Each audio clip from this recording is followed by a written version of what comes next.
3월 첫 주일을 맞이했습니다. 이제 새 학기가 시작되는 때에 오늘 예배 자리에 나오신 여러분들 주의 이름으로 환영하고 축복합니다.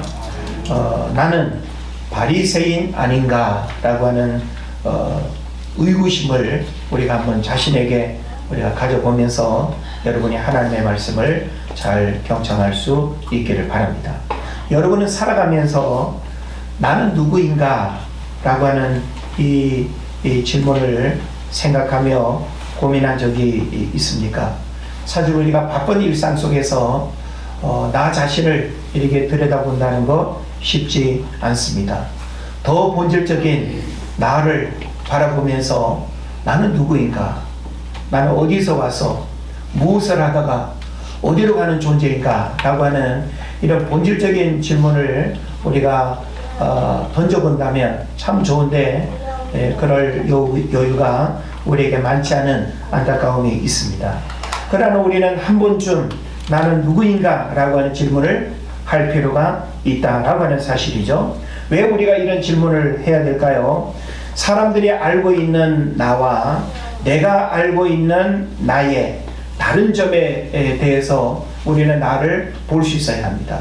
그래서 거울 앞에 반듯하게 화장하고 반듯하게 나의 외모를 이렇게 다듬은 그 모습 말고 감추어져 있는 내면에 또 다른 나의 모습을 보면서 우리가 이렇게 괴로워하고 그리고 나의 그런 다른 모습들을 우리가 바라보면서 우리가 진지하게 우리 자신을 고민해 볼 수 있어야 된다는 것입니다. 거울 앞에서 내 눈앞에 또 다른 나를 바라보면서 위선적이고 가식적인 나를 볼 수 있다고 한다면 우리는 나를 발견하는 놀라운 영적 해안을 가졌다라고 이렇게 말할 수 있겠습니다. 우리 크리스찬은 정체성에 대한 자기 점검이 날마다 있어야 됩니다. 정체성, 나는 누구인가 라고 하는 문제이죠. 그래서 외적인 모습과 내면적 모습을 점검하고 평가할 수 있어야 된다라고 하는 거예요. 그래서 나이 들어가면서 얼굴에 주름살 생기고 김이 주근깨 끼는 그런 어떤 나를 바라보는 것이 아니라 우리 인생의 흔적 앞에 살아가는 나의 진정한 모습들을 우리가 돌아보고 무엇보다 우리가 그리스도인으로 이 세상을 살아갈 때 하나님 앞에 서 있는 나의 모습은 어떠한가를 바라보는 것은 대단히 중요한 문제다라고 하는 것입니다. 사람은 다면적 모습을 가지고 살아갑니다. 사람들 앞에서 우리는 자신이 보여주고 싶은 모습만 드러내고 감추고 싶은 모습은 철저히 포장하여 자신을 괜찮은 사람으로 인정받으려고 합니다.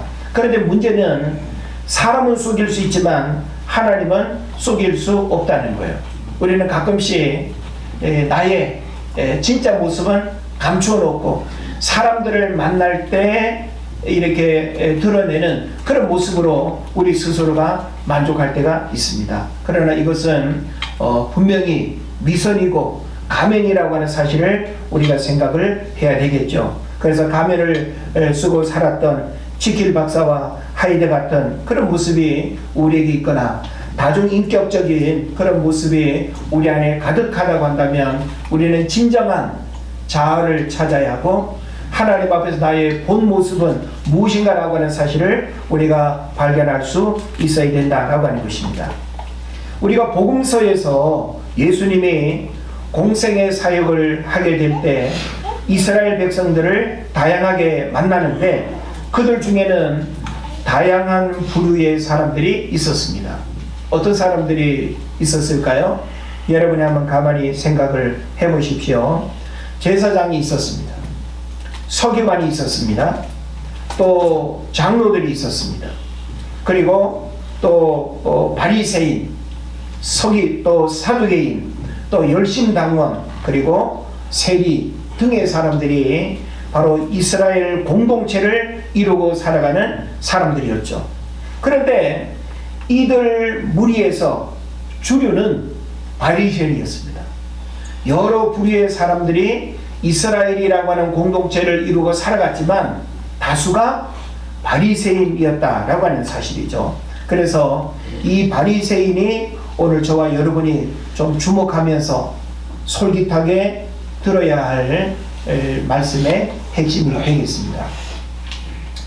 이 바리새인들 분명히 다수였고 또 영향력이 있었고 주목받는 사람들이었습니다.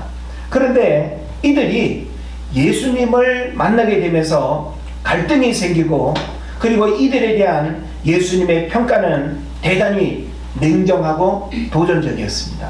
그래서 어찌보면 한 번도 자신들에 대해서 그런 평가를 들어보지 못한 바리새인들의 입장에서는 예수님을 통해서 정말 부정적인 의미의 표현들을 들을 때에 얼마나 당황스럽고 얼마나 이렇게 마음에 불편한 감정들이 생겼겠습니까?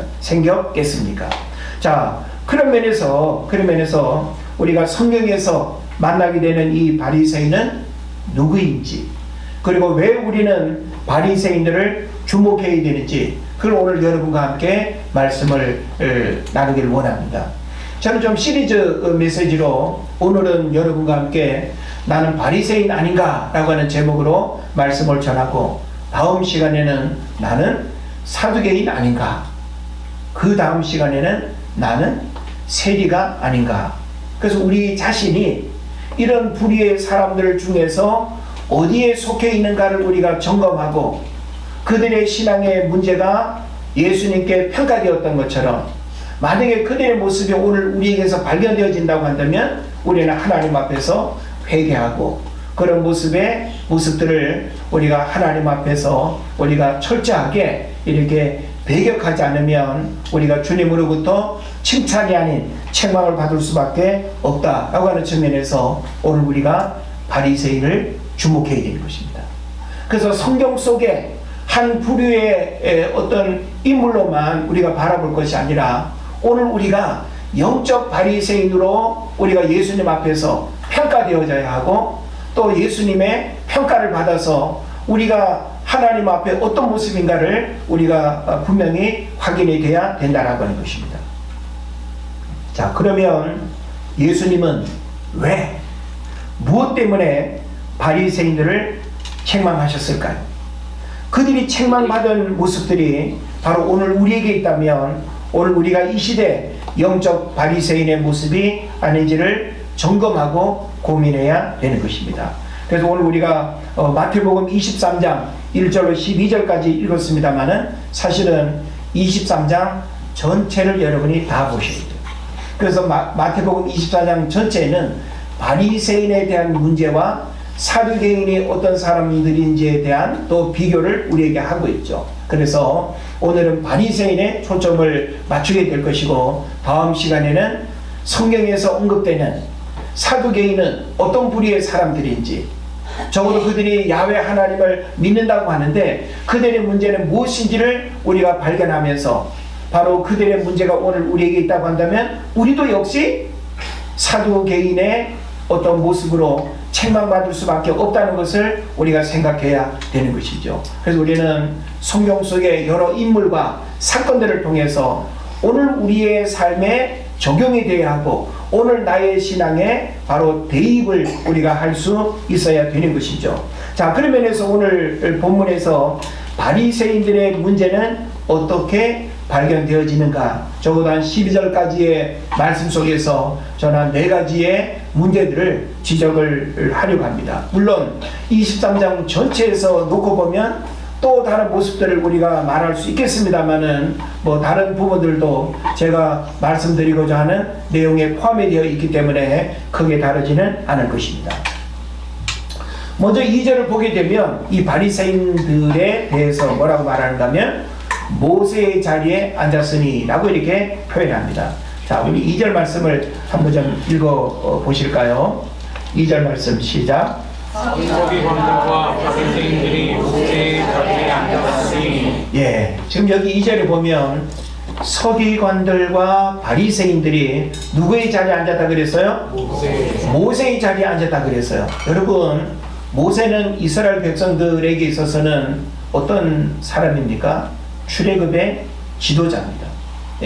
영적 지도자로서 이스라엘 백성들이 기억하는 선조들 중에서 모세라고 하는 인물은 감히 넘볼 수 없는, 감히 그 자리를 탐할 수 없는 그런 그 자리가 바로 모세의 자리라고 볼 수 있겠죠. 자, 그런데 이 모세의 자리에 앉았다라고 하는 것은 의자를 말할까요? 모세가 앉았던 의자가 있었는데 그 의자가 계속 대물림되면서 서기관과 바리새인들이 그 의자에 앉았다는 그런 의미일까요? 그건 아니겠죠. 자, 모세의 자리에 앉았다라고 하는 이 말은 영적 교만을 의미하면서 잘못된 영적 권위에 사로잡혀 있는 모습을 의미하는 것입니다. 그래서 이 바리새인의 문제가 무엇인가 분명히 다수를 차지하고 있고, 그리고 또 많은 사람들에게 선한 영향력을 미치고 있는 그들이 바로 이런 모세의 자리에 앉아있다라고 하는 이것은 이스라엘 공동체의 분위기를 우리가 가늠해 볼 수 있는 거예요. 그래서 이스라엘 공동체의 어떤 분위기가 영적 교만이 막 충만한 그런 상태라고 봐야 되지 않을까요? 잘못된 어떤 영적 권위에 사로잡혀가지고 그 권위에 악의 다툼이 있고 더 높은 자리에 앉으려고 하는 그런 어떤 부분들, 이것은 오늘 우리들 신앙에 비춰본다면 어떤 의미가 있을까요? 우리는 하나님을 섬길 때 하나님 우리에게 주신 여러 직분들이 있습니다. 직분은 어떤 높고 낮음의 그런 이름이 아니죠. 직임의 차이라고 하는 것은 역할이 다를 뿐이지, 어떤 직분은 더 높고 어떤 직분은 더 낮고 그렇지 않는 것입니다. 근데 만약에 우리가 이런 직분에 대해서 영적 교만의 마음을 가지고 있다고 한다면 대접받으려고만 하고 또 상석에만 앉으려고 하고 인사받는 자리에만 앉으려고 한다면 바로 그 사람이 오늘날 바리새인의 모습에 불과한 것이죠. 그 다음에 우리가 3절을 보게 되면 또 어떤 말씀이 있는가 하면 그들은 말만 하고 행하지 아니하며 라고 이렇게 표현하고 있습니다. 바리새인들 성경에서 뭐라고 언급한다고요? 말만 하고 행하지 아니하며.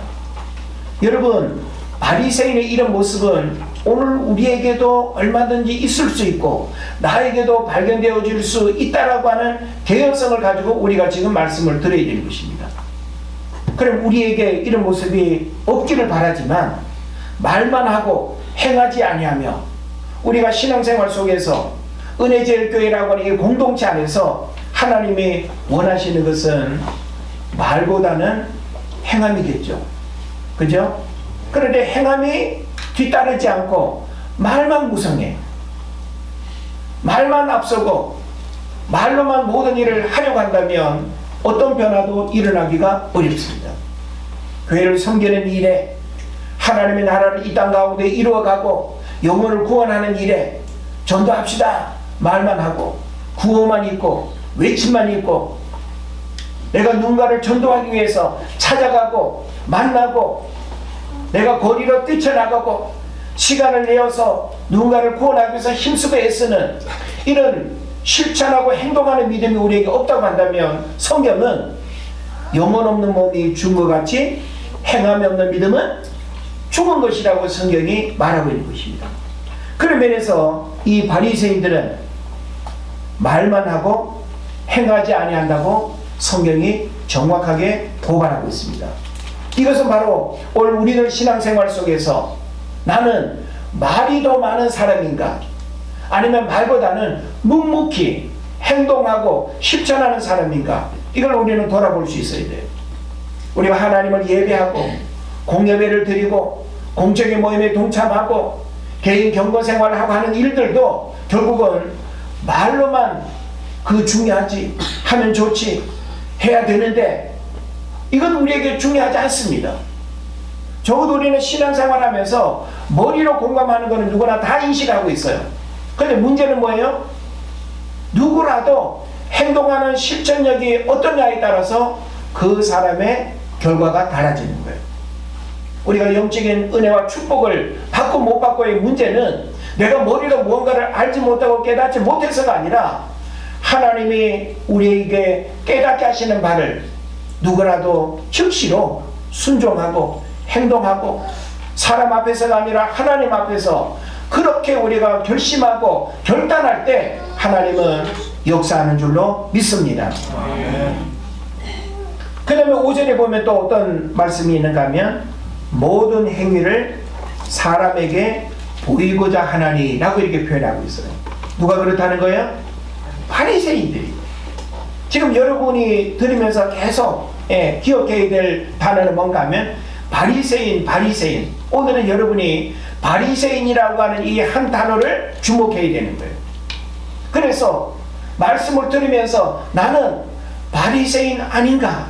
우리가 아니길 원하지만 우리 스스로가 나에게 그런 질문을 던지면서 이 말씀을 통해서 내가 영적 바리새인의 모습으로 내가 지금 신앙생활하고 있고 영적 바리새인의 모습으로 얘기하고 있다고 한다면 우리는 더 이상 바리새인이 아니라는 그런 고백과 그런 결심을 통해서 정말 주님이 원하시는 그런 삶의 변화가 일어나야 될 줄 믿습니다. 그래서 5절의 내용은 뭡니까? 모든 행위를 사람에게 보이고자 한다고 그랬어요. 우리는 누구에게 보여야 될까요? 하나님에게 보여야 돼요.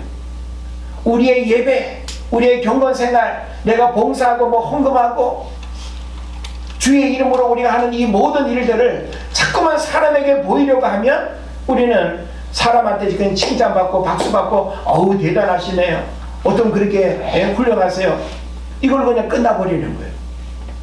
우리는 하나님 앞에서 누가 알아주든 안 알아주든 사람이 나에게 하는 수고와 그런 어떤 행위를 어떻게 평가하든지 우리는 하나님 앞에서 정직하고 하나님 앞에서 올곧게 우리의 신앙을 고백해야 될 줄로 믿습니다.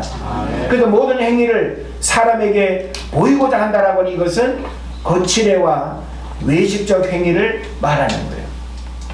자꾸 사람에게 보이려고 하면 본질은 자꾸만 그 의미나 그 생명력이 약화될 수밖에 없지 않겠어요? 사람에게 보이기 위해서 기도 세게 하는 척, 기도 열심히 하는 척, 예배 잘 드리는 척, 교회 열심히 다니는 척. 이 척이라고 하는 것은 얼마나 위선적이고 가식적인 단어인지 모릅니다. 하는 척, 먹는 척, 먹지도 않았는데 먹는 척, 공부하지도 않았는데 공부하는 척. 오늘 우리에게 그런 모습 없습니까? 이렇게 하면 안 되는데 하면서 그래도 사람 앞에 나의 괜찮은 모습을 보여주고 싶어가지고 그런 척하는 모습들이 굉장히 많은 것입니다. 아마 어찌 보면 우리 모두에게 부인할 수 없는 그런 모습이 아닐까 하는 생각을 해봅니다. 위선적 선행을 여러분 조심해야 됩니다. 우리가 분명히 선행을 하는데 위선적 선행은 하나님이 몰라주는 일이 됩니다. 사람은 알아줄지는 몰라도 하나님이 몰라주는 위선적 선행은 다 의미가 없는 것이죠. 또 7절을 보게 되면 뭐뭐라 칭함을 받는 것을 좋아하느니라 그랬어요. 그래서 이 칭함을 받는다라고 하는 거 우리도 사실은 누군가가 나를 이렇게 알아주고 이렇게 불러주길 원하는데 나를 그냥 아저씨라고만 부르고 아줌마라고 부르면 기분 나쁘지 않는가요? 아니 그냥 사장님이라고 불러주면 좋을 것 같은데 그냥 아저씨라고 부르면 기분 나쁘지 않는가요? 그런 것처럼 이 바리새인들은 랍비라 불려지는 것을 원했다는 거예요. 랍비가 뭐예요? 선생님 그런 뜻이잖아요. 진짜 선생이 아닌데 그 당시에 랍비라고 불려지는 이름은 굉장히 존경받는 이름이에요. 대단한 어떤 학식과 뭔가 이렇게 제대로 갖춰져 있는 어쩌면 엘리트 층에 속해 있는 오늘날 우리는 뭐 일반적인 보편적인 그냥 이름이 뭐 선생님 사장님 이러지 않습니까? 옛날에는 사장님 혹은 선생님이라고 하면 정말 그 부류에 속하는 사람은 그렇게 불렀어요. 아무에게나 그렇게 부르는 이름이 아니었어요. 그런데 유대인 이 바리새인들은 자신들이 그렇게 불려지기를 원했다는 거예요. 예? 랍비라 칭함을 이렇게 받고, 아유, 이쪽에 앉으세요. 예? 존경받는, 인정받는, 사람들로부터 뭔가 특별하게 대우받기를 원하는 이런 부분들이 있었다는 거예요.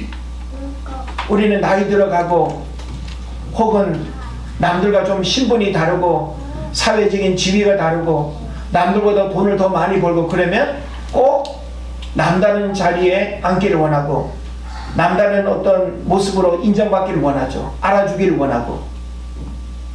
우리는 교회 안에서는 어떤 지위와 어떤 사회적인 신분도 평등해야 돼요.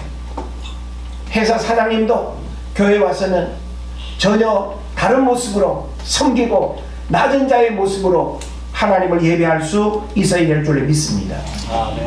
대접받기를 좋아하는 허영심, 명예와 권력욕, 이것이 만약에 우리들 신앙생활 속에 자리 잡는다고 한다면 굉장히 위험한, 그래서 하나님의 진정한 축복을 받을 수 없는, 그게 바로 바리새인이 되는 것입니다.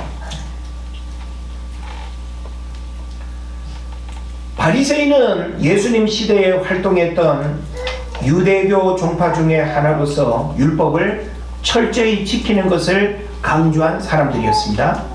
그래서 바리새인은 기원전 2세기경 마카비 혁명이라고 있었는데 유대 독립운동입니다. 그래서 이 마카비 혁명 이후에 등장한 유대교 종파가 바리새인입니다. 그래서 이 바리새라고 하는 이 단어는 히브리어 포르신이라고 하는 단어에서 유래했는데 구별된 자들이라고 하는 뜻을 가지고 있습니다. 그러니까 바리새인은 구별된 자들. 뭐와 구별될까요? 너희들과 달라, 세상과 달라, 하나님 모르는 이방인들과 달라, 늘 구별되다고 생각하는. 그러니까 이 바리새인들은 기본적으로 구별되다라고 하는 그런 이제 이름을 갖고 있다 보니까 늘 특권의식을 가지고 있는 거예요. 특별하다고 생각하고, 그래서 자기들만 하나님이 사랑하고 자기들만 구원을 받을 수 있다고 생각하는 영적 교만이 바리새인들에게는 대단히 많았다라고 하는 것입니다. 그래서 이들은 세속적 영향을 받지 않으려 했고 헬라 문화에 동화된 사두개인들과 대립했습니다. 그리고 전통과 혈통적 순결을 지키려는 남다른 열정이 있는 사람들이 바로 바리새인들이었습니다. 그래서 이 바리새인들은 물론 우리가 예수님의 그 말씀 중에도 보면 좋은 모습들이 분명히 있어요. 어떤 그 열정, 열심, 규칙적으로 무언가를 이렇게 하는 그런 거는 배울 수 있다고 예수님이 말씀하셨어요. 그러나 오늘 우리가 지적하고 발견하는 이런 부분들은 예수님으로부터 책망받을 뿐만 아니라 오늘 우리에게 이런 모습들이 숨어 있다고 한다면 우리가 영적 바리새인으로 역시 책망받을 수밖에 없다라고 하는 것을 깨달으시기를 바랍니다. 그래서 바리새인의 어떤 특징을 우리가 살펴보면 이미 언급이 됐습니다만은 율법을 철저하게 지키는 사람들이에요. 율법은 이스라엘 백성들에게 있어서는 정말 생명처럼 귀하게 여기고 그리고 목숨을 지키듯이 지키는 게 바로 율법이죠. 그래서 모세의 이 율법뿐만이 아니라 조상들의 전통까지 지키는 것을 중요하게 여겼습니다. 그래서 안식일 규정이라든지 정결법이라든지 음식법을 철저하게 준수했습니다. 그래서 오늘날도 우리가 이스라엘을 가게 되면 이 정통 유대인 바리새인 그 혈통의 그 신앙과 그 전통을 지키는 그런 사람들의 모습을 우리가 이렇게 심심찮게 볼 수 있습니다. 그래서 그들의 복장에서부터 옷차림에서부터 머리 모양에서부터 굉장히 그들의 경건과 그런 남다른 어떤 외적으로 보이는 그런 모습을 따라갈 사람들이 없는 것이죠. 그래서 유대인들은 기본적으로 율법을 지킨다라고 할 때 이스라엘 백성들이 지켜야 되는 그 율법이 613가지라고 이야기합니다. 그래서 613가지의 율법은 하라는 율법과 하지 말라는 율법으로 나눠지는데 248가지의 하나님 율법과 365가지의 하지 말라는 율법으로 나눠진다는 거예요. 그래서 이 바리새인들은 이런 율법을 다 기억할 뿐만 아니라 그런 율법 하나하나를 지키기 위해서 늘 긴장하고 그 율법을 지키는 행위 때문에 우리는 구별되다. 이런 행위를 지키기 때문에 우리는 하나님의 백성으로 큰 축복을 받고 구원을 유일하게 받을 수 있는 사람들이다. 이렇게 생각하는 영적 교만이 있다는 것이죠. 그리고 모세의 율법 외에도 랍비들의 해석과 전통을 중요하게 여겼습니다. 예수님은 마태복음 15장에서 이들이 사람의 전통을 하나님의 계명보다 앞세운다고 지적했어요. 우리도 신앙의 전통 필요할 수 있죠. 교회가 연륜이 이렇게 오래될수록 교회가 가지고 있는 그런 전통이 있을 수 있죠. 우리 교회는 이런 전통을 가지고 있고 이런 특징을 가지고 있고, 그런데 전통이 말씀보다 앞서면 안 된다는 거예요. 그런데 지금 이 바리새인들은 그런 전통에 대한 부분들이 말씀보다 항상 우위에 있어서 하나님의 말씀은 밀어내버리고 전통을 따르고 전통을 지키는 것이 더 권위 있는 걸로 생각을 했다는 것입니다. 또 바리새인들은 죽은 자의 부활, 천사와 영의 존재를 믿었습니다. 하지만 사두개인들은 부활과 천사의 존재를 부정하는 사람들이었죠. 이제 다음 시간에 우리가 이런 부분들을 살펴볼 텐데, 바리새인들은 어찌 보면 우리가 가지고 있는 신앙의 노선과 크게 다르지 않는, 신앙 고백도 대단히 이렇게 엄격하면서 자기 관리나 정말 하나님 중심으로 살아가는 그런 모습 보면 대단히 중요한 우리 신앙의 모델이 아닌가 하는 그런 생각을 해볼 수 있습니다. 그런데 문제는 뭔가 하면 그들이 영적인 생명력을 잃어버린, 그래서 어떤 형식만 남아있고 그리고 전통만 중시하고 행위만 이렇게 강조하는, 그것은 진정한 신앙일 수가 없다라고 하는 것을 바리새인들을 통해서 우리에게 가르쳐 주는 것입니다. 바리새인들은 성전 중심이 아닌 회당 중심의 신앙생활을 했기 때문에 일반 대중에게 큰 영향을 미쳤습니다. 당시 많은 유대인들이 바리새인들의 가르침을 따랐습니다. 그러다 보니까 이 바리새인들은 사회적으로 영향을 미쳤고, 랍비라 칭함을 받는 또 자리에서 얼마나 존경받고 특별한 자리에서 대접받고 그렇게 했겠습니까? 그런데 바로 이들이 자기들의 만족이 있었고 사람들로부터의 칭찬이 있었고, 그리고 오랜 시간 그런 율법과 전통을 지키고 또 이어가면서 그들은 자기들이 야훼 하나님을 가장 잘 섬긴다고 그렇게 생각을 했죠. 그런데 예수님이 등장하시면서, 그리고 예수님을 만나게 되면서, 그리고 예수님이 바리새인들을 향해서 하시는 그 말씀은 그들이 받아들이기에는 너무나 고통스러웠고 정말 거부할 수 없는, 겉으로는 아니라고 말하지만 아니지 않는 그런 어떤 모습이 바리새인들 모습 속에 있었던 거예요. 오늘날 우리도 나의 감추어진 모습을 사람들이 모르고 칭찬만 해주면 기분 좋잖아요.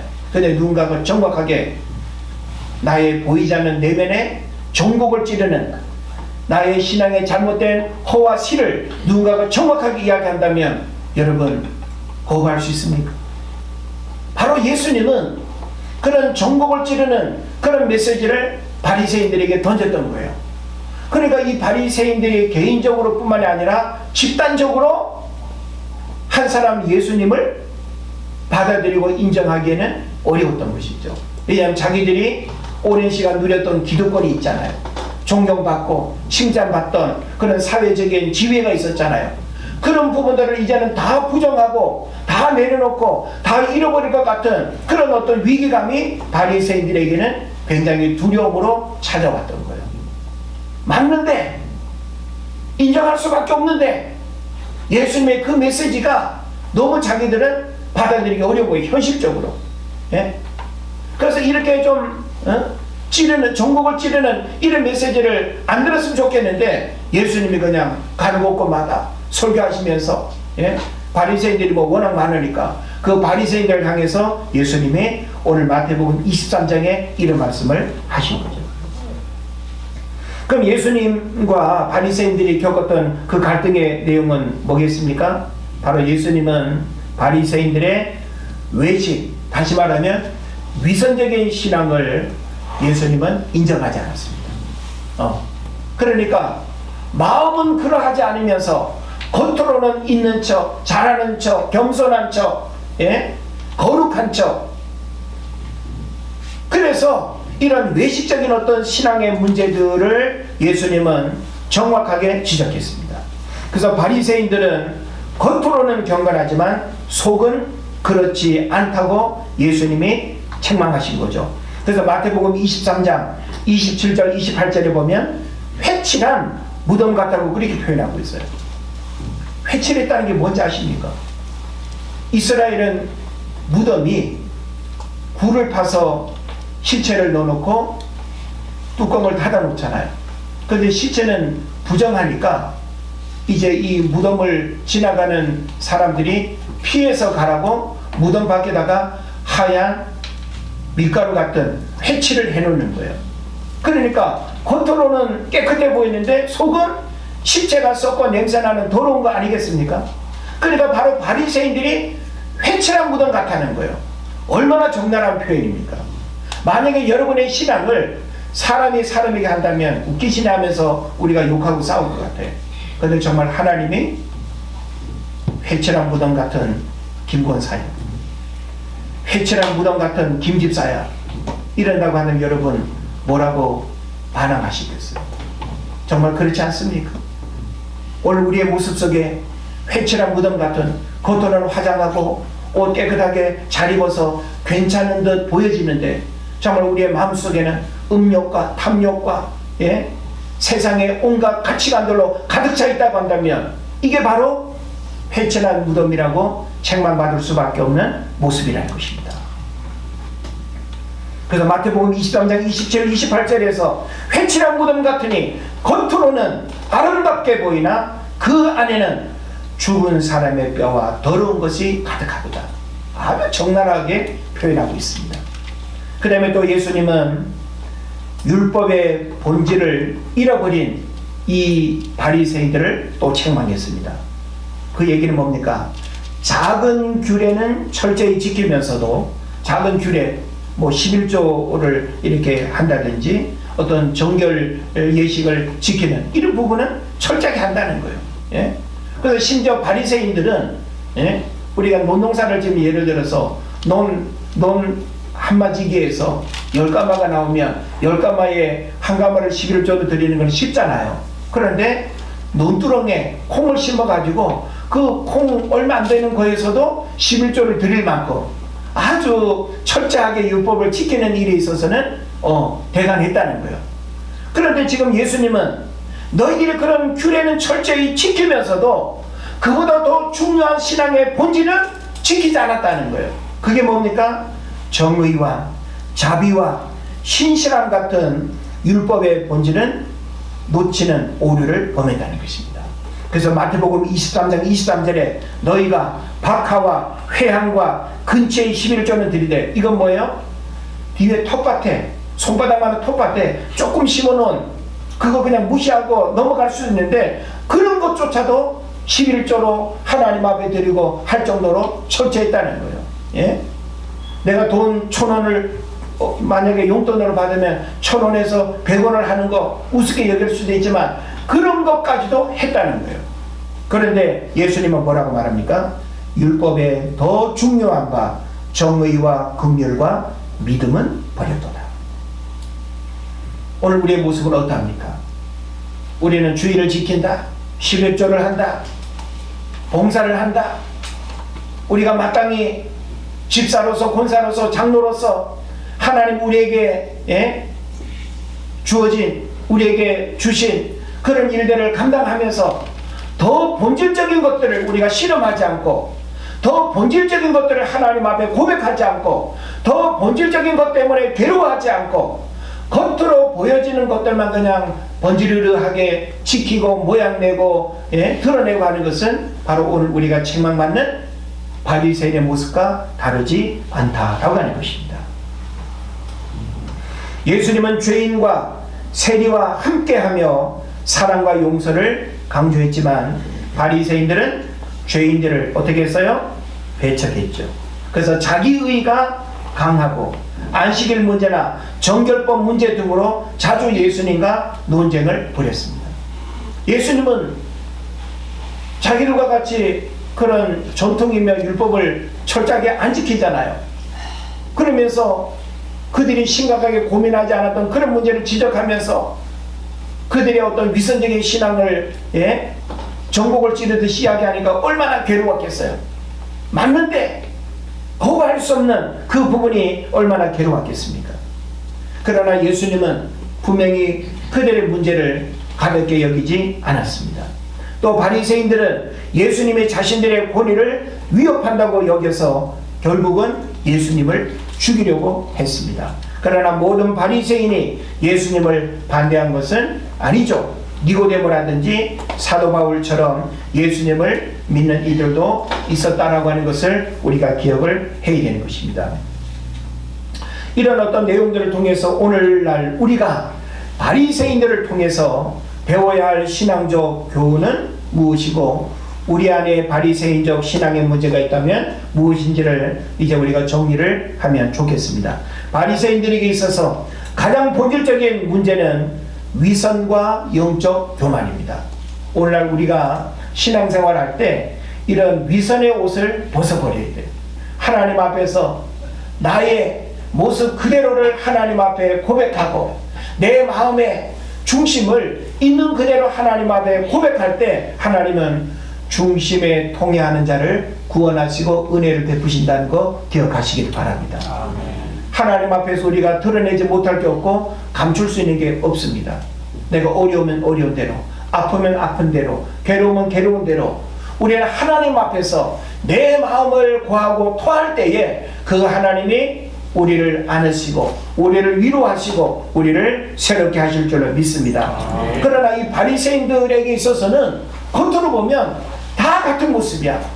다 강한 모습이고 다 괜찮은 모습이고 이들에게는 어떤 문제도 보여지지 않는, 그러나 그 속에는 감추어져 있는 그 위선적 모습이 예수님의 눈에는 지적이 됐다는 것입니다.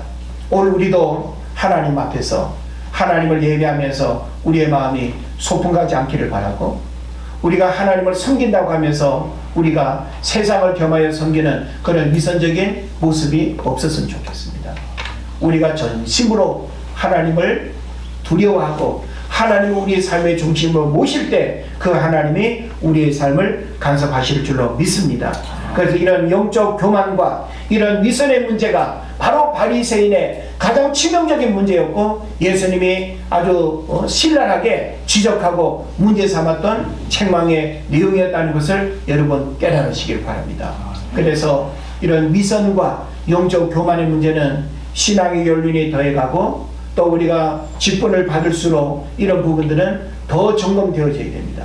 우리가 처음 예수님을 믿고 처음 신앙생활할 때 그런 가식적인 위선적인 모습이 있습니까? 설렘이 있다 하더라도 약하거나 작지요. 그런데 시간이 지나가면서 그런 부분들이 더 두터워지고 더 느끼지 못하고 종교인의 모습으로 살아가고 내가 그냥 형식적으로 주의를 지키고 형식적으로 11조 하고 감사도 없고 감격도 없고 그 하나님과의 인격적인 만남도 없으면서 그냥 주의를 종교적인 어떤 모습으로 우리가 지킨다고 한다면 이 예배는 하나님 받으신 예배가 될 수 없다라고 하는 것입니다.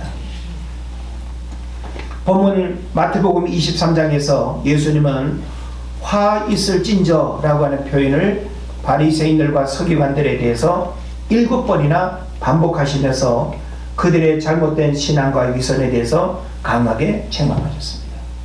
한번 따라 하실까요? 화 있을진저. 화 있을진저. 누구에게? 바리새인들에게 화 있을진저라고 이렇게 예수님이 말씀하셨어요. 여러분, 이거는 짧은 한마디지만 굉장히 무서운 말씀이에요. 왜 그럴까요? 이 표현은 단순한 경고나 비판을 넘어서 영적 도덕적 파멸을 경고하는 매우 심각한 표현입니다. 이제 우리는 바리새인과 같은 모습 때문에 화 있을 찐저를 듣는 성도가 아니라 복 있을 찐저라고 하는 말씀을 들을 수 있어야 됩니다. 이렇게 우리가 되어지려면 우리 안에 숨어있는 위선적이고 외식적이고 가식적이고 영적 교만으로 충만한 그런 바리새인의 두꺼운 외투를 벗어버려야 됩니다. 이제 새봄이 되었으니 겨울 외투도 벗어버리시고 바리새인의 옷을 입고 있는 영적인 외투도 벗어버리고 하얀 세마포의 모습으로 하나님 앞에 정결한 신부처럼 나아갈 수 있기를 바랍니다. 그래서 화 있을 찐저가 아니라 복이 있을 찐저. 그래서 하나님이 내 신앙을 바라보면서 내 신앙생활의 모습을 보면서 우리 주님이 기뻐하시고 우리에게 복을 주시기를 막 그냥 즐거워하시는 그런 주님을 우리가 만나야 될 줄 믿습니다. 나의 신앙생활에 숨어있는 바리새인적 모습들을 회개하고 주님이 원하시는 거룩한 성도의 모습을 날마다 닮아가고 변해가고 성숙해가는 여러분 되시기를 주의 이름으로 축원을 드립니다. 기도합시다.